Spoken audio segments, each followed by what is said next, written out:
그 혹시 이 책 갖고 계신 분 계세요? 없죠. 쌤 상호 주관성 그 책 그 페이지 나오는 그 구절이 몇 페이지에 나옵니까? 타자 문제하고 그 나오죠. 타자 문제가 나오고. 네. 오늘 이제 주로 우리 강의 내용 공부해야 될 내용이 이 타자 문제, 뭐 타인 타자 이렇게 되고, 뭐 여기 선생님 박 선생님하고 나하고 타자 이런 관계죠. 타인 타자 이런 관계.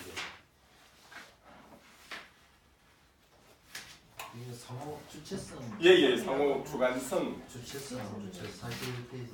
예. 보통은 우리가 이제 그 상호 주체성 또 이 상호 주관성이라고 이제 우리가 많이 설명을 하는 전문 용어에서는 그렇게 하는데 또 요새 용어들이 많아. 신진학자들이 용어를 많이 바꿔가기 때문에 보통 우리가 상호 주관성 이렇게 이제 이해를 많이 하고 뭐 주체성 해도 의미상으로는 뭐 큰 차이는 없고 그렇습니다. 그래서 그게 결국 뭔가면은 여러분들 그 우리 이제 실존 중에 휴머니즘이나 보면은 타자 나오는데 타자가 뭡니까? 뭐라고 적혀있습니까, 쌤? 타자가 뭐의 근거라고 그러죠? 나에게 불가하기란 것이고. 예. 내가 나 자신을 아는데 불가하기란 것이고. 예. 그러니까는 타자가 우리 타자가 자아의 근거 본질 뭐 이렇게 지금 나오죠. 네. 근거의 본질. 이 참 말의 의미가 이제 이때까지는 우리가 지금 이렇게 안 배웠죠. 선생님 우리가 이때까지는 어떻게 했습니까? 대자하고 적자의 관계에 있어가지고 이 의식의 어떤 여기에서 갖고 있는 어떤 의식 속에서 이야기가 이제 우리가 주로 했죠. 그래서 여기가 갖고 있는 어떤 그 구조상의 어떤 초월이라든지 반성 이전의 어떤 의식하고 반성된 의식이 이제 상호 이렇게 이제 운동 순환 운동을 이렇게 하는 그런 식으로 우리가 세계를 지금 이렇게 쭉 파악을 해왔죠.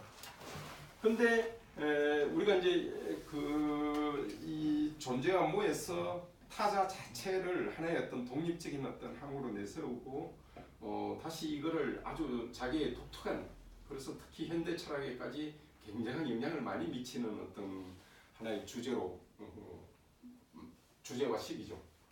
그래서 이 타자가 사르트르한테 갖고 있는 의미는 종래의 데카르트로부터 시작돼서 거의 후설 하이데거까지의 어떤 비판을 이 타자의 어떤 새로운 어떤 개념을 내세우면서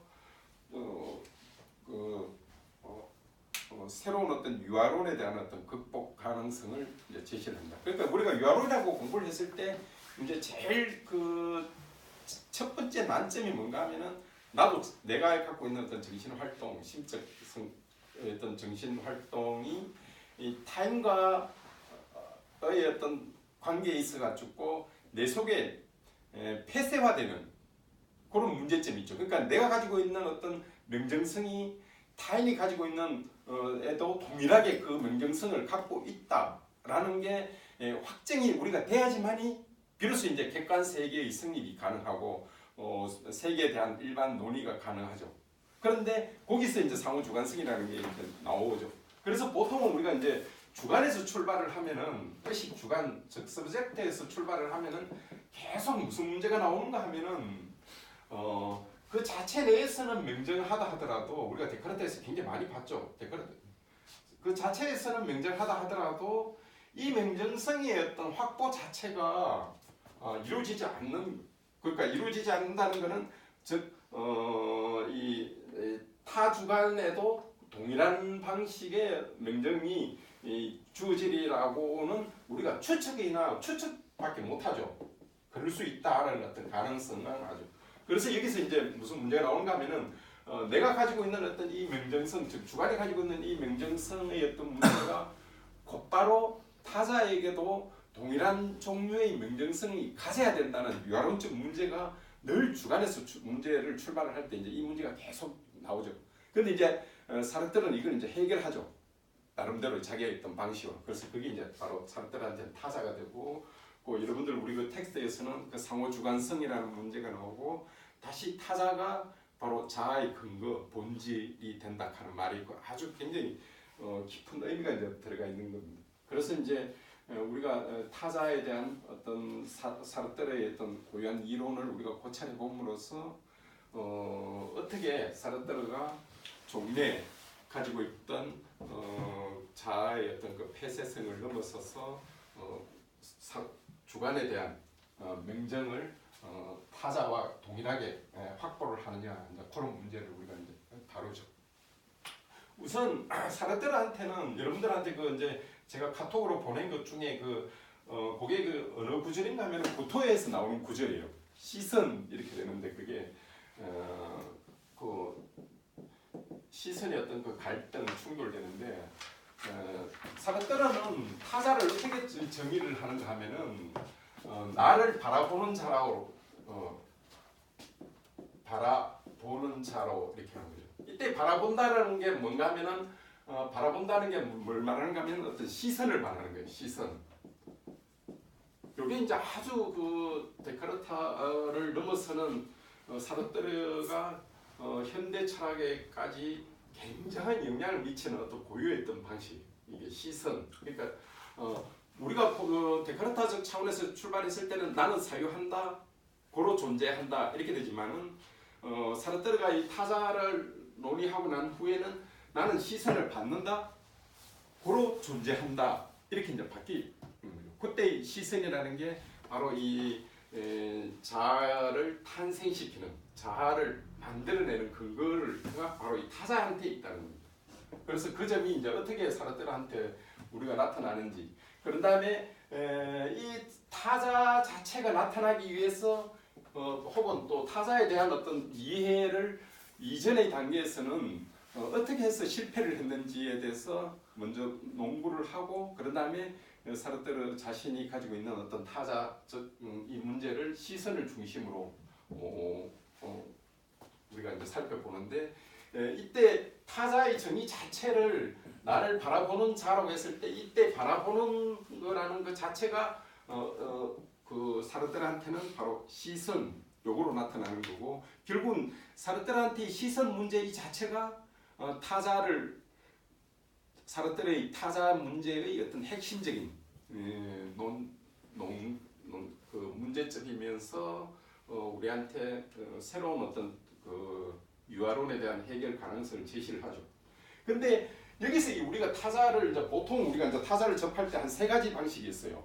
만약에 이제 제가 저하고 이제 여러분들이 있을 때 보통 우리가 이제 여러분들을 하나의 인간으로 만약에 치면은, 만약 제가 저하고 인간의 어떤 관계를 만약에 이런 책상이나 사물처럼 취급을 하면은 우리가 그 여러분들을 사물과 동등한 종류의 어떤 다른 대상 이런 식으로 맺어지면서 거기에는 우리가 사물에 적용할 수 있는 카테고리 범주들을 적용을 할 수가 있죠.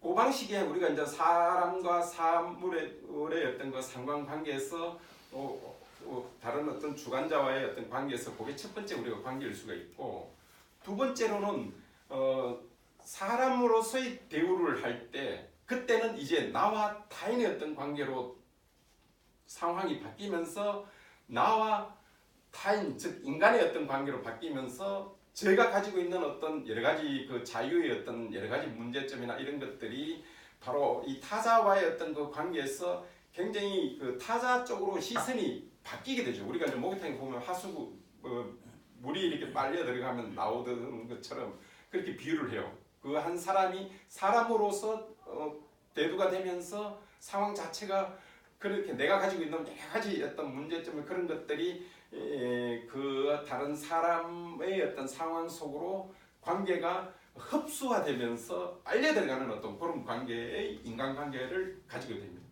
그러나 이제 세 번째가 뭔가 하면은 이게 이제 사르트르가 아주 독특한 건데, 타인이 나를 바라보는 일 때는 그때는 종래의 그 첫 번째와 두 번째의 그 사람을 취했을 때의 어떤 방식과는 다른 방식의 완전히 새로운 방식의 인간관계와 존재론과 행위사가 이제 탄생이 된다고 보는 거죠. 이건 조금 더 구체적으로 설명하면 뭐 어떤 건가 하면은, 타인이 가지고 있는 어떤 시선에 의해 가지고 내가 가지고 있던 여러 가지 우리가 이제 전반적으로 우리가 타자가 가지고 있던 어떤 그 초월 혹은 그 근원적인 어떤 그 자유 자체가 그 타인이 가지고 있는 어떤 모든 시선에 의해 가지고 제약이 되어버리고 다른 방식으로 그러니까는 그 타인이 가지고 있는 자유에 의해서 내 자유의 어떤 모든 가능성들이 해석이 되고 그 방식을 통해서만 내가 있을 수 있게 되는 아주 독특한 방식이 탄생이 되죠. 이걸 조금 더 한번 더 자세하게 설명하면 이런 거죠. 우리가 첫 번째 사람을 사물과 같은 방식으로 취급했을 때 혹은 두 번째로는 사람의 어떤 인간의 어떤 방식으로 취급했을 때 그 상황이 바뀌는 방식과는 전혀 다른 방식의 내가 탄생이 되는 거죠. 어떻게 내가 탄생이 되는가 하면은 상대편의 시선이 나를 바라보는 방식으로 했을 때는 내가 가지고 있는 모든 가능성들이 1차적으로는 저 시선을 가지고 있는 타인에 의해서 주어지는 방식에 의해서 해석이 되고 그 가능성들이 그쪽으로 다 흡수가 되면서 나의 자유 자체가 근원적으로는 1차적으로는 타인이 가지고 있는 자유의 시선에 의해서 다 빼앗기게 되는 상황 혹은 그 방식에 의해서만 나의 자유의 어떤 일정한 자유의 어떤 가능성이 보정이 되는 그런 방식의 자아와 타인과 나의 어떤 관계가 성립하는 거죠. 이 방식은 우리가 사물의 어떤 방식과 관계 맺는 방식과는 전혀 다른 방식의 타인을 인정할 때만이 그게 가능한 거죠.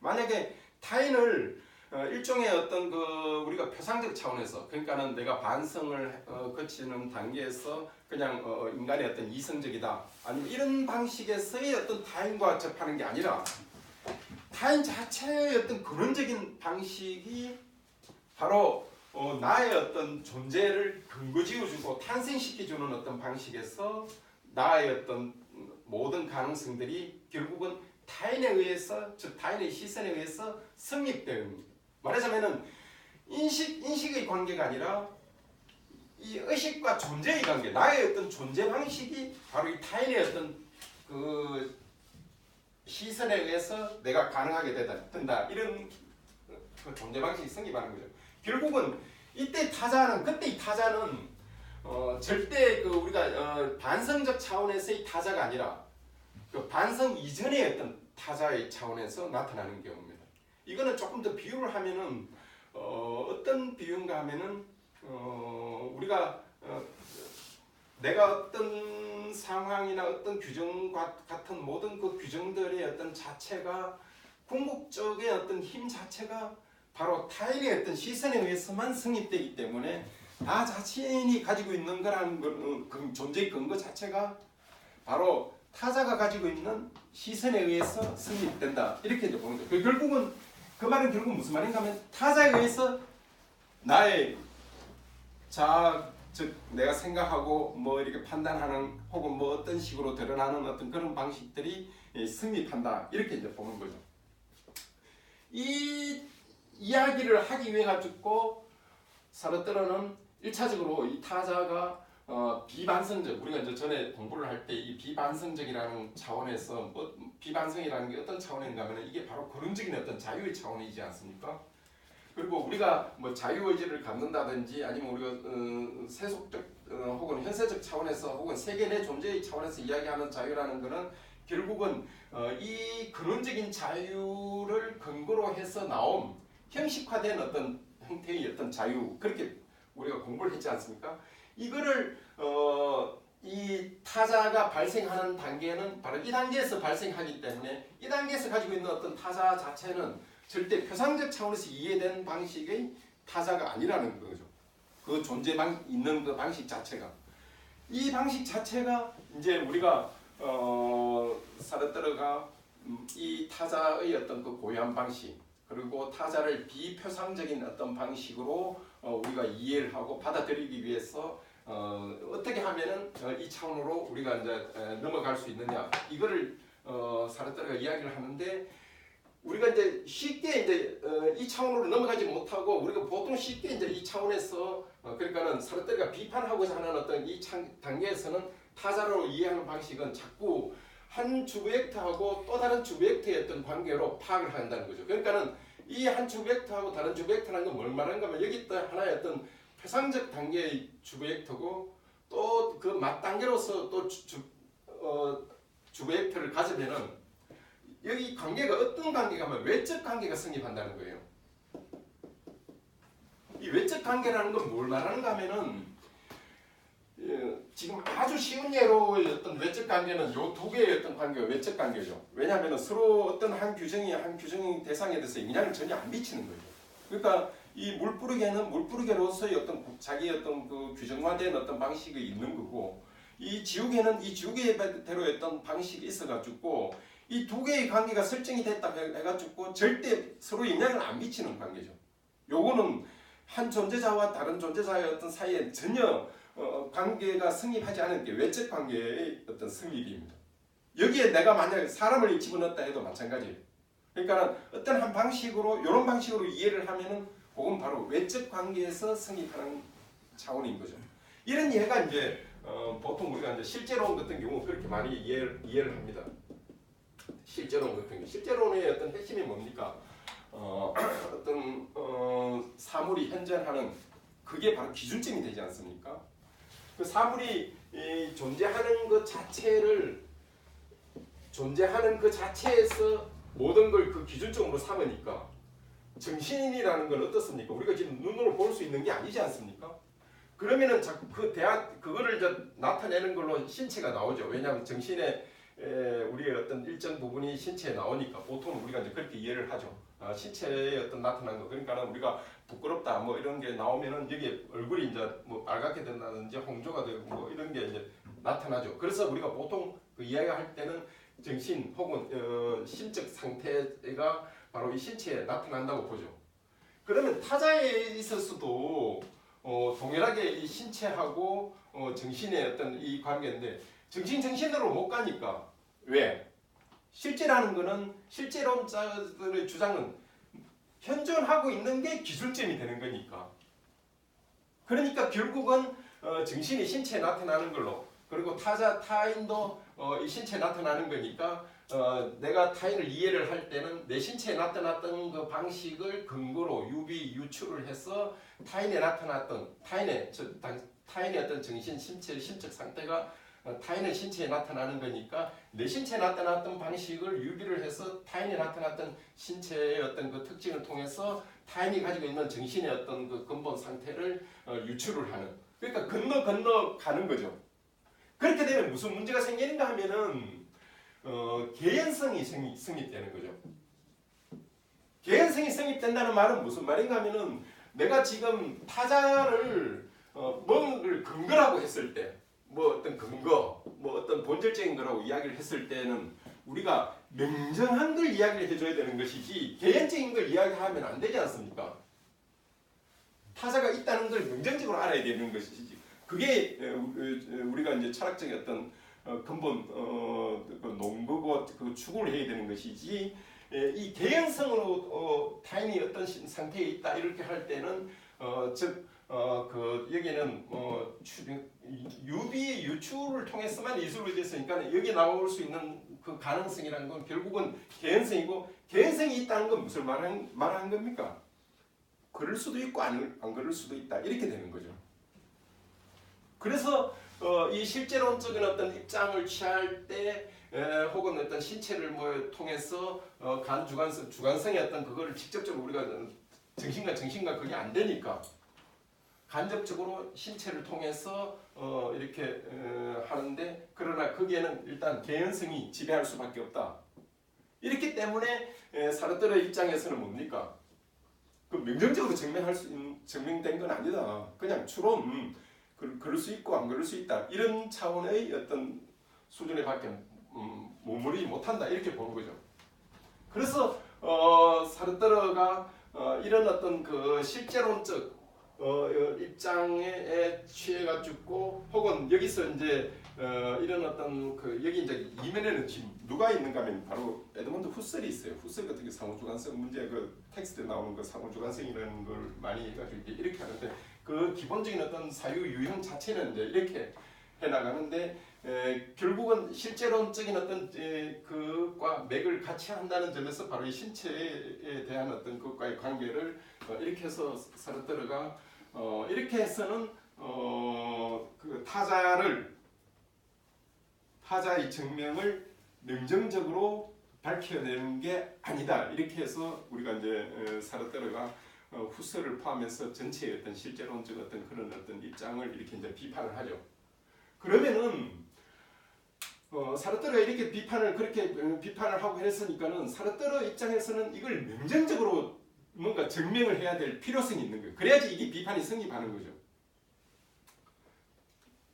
그 명정적으로 증명하는 거를 이제 아까 보니 제가 이제 조금 서두에서 이제 조금 이야기했던 것처럼 이 존재적 관계, 존재론적 관계로 넘어와야 된다 이렇게 보는 거예요. 그래서 이제 이 단계는 우리가 인식론 단계고 이제 존재론적 단계로 넘어와야 된다 이렇게 이제 보는 거죠. 마지막은 아니지만 또 다른 차원에서 이제 행위사학적 차원 이렇게 이제 분류를 하면 되는데 이건 그 같은 어떤 차원이고 여기는 이제 비판이 했던 대상으로 있는데 근데 여러분들 이게 이제 왜 인식적 차원에서 지금 이런 문제가 발생이 됐고 그런 다음에 궁극적으로는 이거는 인식적으로 접근을 하기 때문에 이런 문제가 나왔다라는 게 혹시 이게 이해가 됩니까? 진도를 빨리 나가기 전에 이 개념부터 조금 더 그러니까는 인식적 차원에서는 아무리 해도 결국은 궁극적으로는 이런 식으로밖에 갈 수가 없고 그 결과라는 거는 그 개연성을 이루어질 수밖에 없기 때문에 궁극적으로는 이런 방식의 어떤 그 상호 주관성 즉 타자의 어떤 증명을 도출하기는 부족하다 결핍되어 있다 하는 걸 이제 이해하는 겁니다. 그래서 분류상으로 우리가 분류상이라기보다는 그걸 이제 이렇게 조금 그걸 규정화 지어주면은 즉 인식적 차원에서는 그게 사르트르 입장에서는 좀 불가하다 이제 그렇게 이제 이야기를 하는 거죠. 그래서 혹시 이제 여러분들 요 다음 단계로 넘어가기 전에 요 인식적인 어떤 차원에 대한 혹시 이해의 어떤 문제나 아니면 문제 제기나 아니면 혹시 이해도를 조금 더 다르게 하기 위해서 질문이 있으면 잠깐만 선생님한테 질문을 저희한테 해줘도 돼요. 혹시 요거는 이해가 다 됩니까? 예. 그러면 이제 존재론적 관계로 이제 한번 들어가 보죠. 그러면은 이 존재론적 관계라는 건 이제 정말 이제 사르트르가 자기가 이제 정말로 이 단계에 와야지만이 진정한 타자의 어떤 문제고 그런 다음에 이 타자가 제대로 증명이 되고 또 타자가 본질이 도대체 어떤 건지 이걸 이제 밝힌다는 거예요. 존재론적 관계라는 건 다른 말로 하면은 여기서는 우리가 이제 외적 관계라고 했지 않습니까? 아까 제가 예를 들고 이렇게 했듯이 그 외적 관계 전부 다 이런 관계 뭐 이런 관계 아니면은 내하고 또 이런 관계를 이렇게 내가 한다고 하더라도 그런 방식은 넓게는 보면은 이 외적 관계에 나오는 거죠. 외적 관계. 외적 관계에서 인간을 파악을 한 거죠. 그러면은 이쪽으로 돌아오면 이제 그 사르트르가 자꾸 내적 관계라고 이제 이야기를 해요. 내적이라는 말이 무슨 말인가면은 어떤 게 하나 나타나면 어떤 게 이 두 개의 어떤 그 관계가 이 관계가 바로 이 관계의 규정에 바로 규정이나 뭐 어떤 본질에 대한 것에 대해서 바로 영향을 미치는 거죠. 그럼 만약 이게 이렇게 돼 있다면 바로 이게 같이 이렇게 해줘야지 이게 바로 내적 관계인 거죠. 그 말은 무슨 말인가 하면은 단순하게 이렇게 떨어져 있는 어떤 이 차원에서가 아니라 이런 차원이 아니라 이 자체가 바로 나의 어떤 본질 규정을 좌우한다. 뭐 이렇게도 볼 수 있는 거죠. 좌우를 한다. 아니면 내 본질적인 어떤 특성이 그쪽에서 의거해서 가져온다. 그게 여러분들 이제 그 책에서 하는 게 뭔가 하면 타자가 그 존재 본질 근거다 하는 말이 이제 여기서 이제 나오는 거죠. 이 본질이 어떤 거. 왜? 그게 어떤 관계를 갖느냐에 따라 가지고 나의 어떤 그 본질 그 규정이 거기에 따라서 같이 맞추어서 그 이해가 되고 규정이 되는 거니까. 그러면은 이 내적 관계에서 어떤 그런 거는 지금 이제 우리가 어떻게 보는가 하면 우리가 이제 전번에서 이제 자아가 이제 나올 때는 우리가 초월적 관계에서 그러니까 반성적 차원에서 이 자아가 산출이 되는 경우가 있고 보통 우리가 이제 자아하고 의식이 다르죠. 그때 이제 제가 말하는 의식은 근원적 어떤 의식 혹은 전번에 우리가 공부했는 식으로는 선반성적 의식 뭐 이런 게 되죠. 선반성적 의식 이런 것들이 되죠. 그러니까 자아라는 거는 일종의 이제 인격적인 어떤 차원이니까 뭐 거기는 습관, 습성, 뭐 경향 뭐 이런 것들이 포함된 것을 우리가 보통 자아라 그러고 그런 다음에 그 자아를 나타나게 하는 그 근원적인 근거를 우리가 의식 그렇게 공부를 했었죠. 전에 우리가 할 때 혹은 선반성적 어떤 의식이 흐름이라고 그렇게도 우리가 공부를 했었고 그런 다음에 여기는 이런 자아가 나오는 것은 보통 반성하는 것과 반성된 것들이 이렇게 쭉 같이 이렇게 지금 하나의 어떤 선순환적인 어떤 운동을 하는데 여기서 우리가 하나의 어떤 그 자아의 어떤 그 반성화된 식으로 하면은 바로 자아가 나오. 그러니까 이때의 자아라는 거는 어떤 의미에서는 조금 이렇게 과거화된 어떤 거이면서 조금 이렇게 우리의 어떤 그 일반적인 어떤 순수하고 막 이렇게 그 운동 자체에서 나온 거라기보다는 이미 그런 어떤 운동 순수한 의식의 어떤 에서 운동하면서 나오는 것을 다시 한번 걸러서 자기에 대한 어떤 반성. 그러면 예를 들면 어떤 겁니까? 우리가 지금 제가 이제 이걸 이제 여러분들 설명할 때 조금 어려워하시는 분이 있는데 지금 제가 지금 이렇게 보고 여러분들 보고 지금 막 강의를 하는 게 이게 지금 반성적 차원입니까? 아니면 선반성적 차원입니까? 반성적. 어떤 의미에서 반성적 차원이에요? 내가 뭘 하고 있다라는 뭐 의식을 가지고 뭐 내다라는 의식을 가지고 있는 그 자체가 반성적인 상황인가요? 그러면은 그 또 다른 한 예를 이제 제가 조금 들면 지금 제가 이 강의를 할 때 강의의 어떤 형태가 두 가지가 있을 수가 있죠. 제가 지금 이 강의를 하면서 이거 내가 지금 제대로 하고 있는지 아니면 이거 제대로 지금 내용을 정확하게 짧게 지금 이야기하고 있는지를 지금 의식하면서 할 때 하고 그럴 때 하고 지금 제가 하는 내용의 어떤 그 반성 내용을 계속 지금 그 앞에서부터 지금까지 계속 그 어떤 이게 강의라는 어떤 그런 차원을 넘어서 가지고 계속 지금 여러분들한테 어떤 의미 전달을 계속 지금 하고 있었죠. 그럼 그거는 무슨 단계입니까? 그러니까 자아라는 주체 의식을 가진 상태에서 가지고 있는 그게 이제 반성적인 자아 의식을 가지고 있는 상태고 그런 거를 잠깐 잊어버린 상태. 잊어버리면 그거는 선반성적인 의식인가요? 그러니까 이제 그 잊어버렸다는 게 우리가 이제 요 물건 하나 가지고 있다가 딱 하는 게 아니고 우리가 이제 셈을 사르뜨르가 이제 그런 예를 듭니다. 셈을 이제 우리가 하나 둘 세 개 헤아리지 않습니까? 그러면 하나 둘 셋 네 개 헤아릴 때는 뭡니까? 그건 반성적 단계일 수 있겠죠. 하나 둘 셋 네 개를 하니까. 근데 그 밑에 흐르고 있는 거는 뭡니까? 이거 셈하는 어떤 의식 작용이겠죠. 내가 지금 춤추고 있는 게 아니라 셈을 지금 계속 해 나가야 되는 거니까. 미리 다. 예? 이미 할 것까지 다 생각하고 있으면 그, 하고 있는. 그렇죠. 그러니까 그게 그 의식이 지금 셈을 할 때 지금 그 작용이 지금 두 개가 막 복합적으로 여기 어려운 게 요것 때문에 그래. 복합적으로 지금 작용을 하기 때문에 동시에 지금 작동하기 때문에. 그러니까는 셈을 하면서 하나 두 개 할 때의 어떤 의식이 이제 지향적 의식으로 지금 하나 둘 그게 지금 이루어지지 않습니까? 그러면서 동시에 또 뭐가 이루어집니까? 셈하는 그 작용 자체도 같이 들어가죠.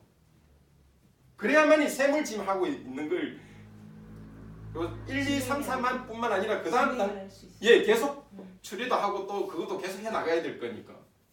그걸 해주는 게 소위 말해서 선반성적 어떤 의식이고. 만약에 내가 하나 둘 그리고 아니면은 학생이 좀 이해하기가 어려우니까 그냥 노트 하나 사과 하나 두 개 막 이렇게 막 구체적으로 예를 들면서 막 이렇게 해줬을 때는 일종의 그 반성적 의식이 지금 들어가 있는 거겠죠. 그러나 그 작용 밑에 이미 같이 더불어 또 다른 의미로는 그 수십억 개의 어떤 작용이 지금 들어가 있는 거는 선방성적일 거고 하나, 둘, 셋, 네 개를 했을 때 그거는 끊어지는 거일 테니까 그것들은 또 반성적인 어떤 의식이. 그러나 이 두 개가 지금 같이 동시에 지금 작동이 지금 되고 있는 거죠. 예. 그러면은 이 자아라는 것도 우리가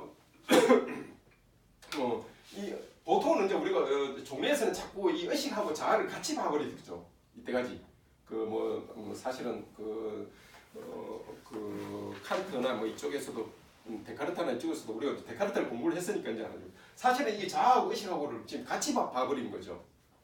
근데 이제 사라트르의 의의는 어디 있는가 하면은 그걸 가능하게 해주는 의식이 있어야지만이 그런 어떤 의식, 반성적 의식이 가능하다고 이제 지금 이야기를 하는 거죠. 그리고 이거는 어떤 지향적 의식의 어떤 단계일 거고, 지향적 의식이라는 게 늘 뭔가 어떤 대상화 시켜서 뭘 어떤 갖는 거니까. 그러니까 이게 분리가 되는 게 아니고 사실은 그 밑에 어떤 작용으로서 근본적인 의식의 어떤 흐름으로서 작동이 돼야만이 우리가 셈이 구체적으로 셈을 하나 할 수 있는 어떤 작동, 셈 일이 가능하겠죠. 그러니까 이 두 개의 어떤 근데 여기서 이제 우리가 뭘 할 수 있는가 하면은 이거는 지금 자아가 나오기 위해서는 뭡니까 이게? 뭔가 밀어줘야 되죠. 의식화된 어떤 방식으로.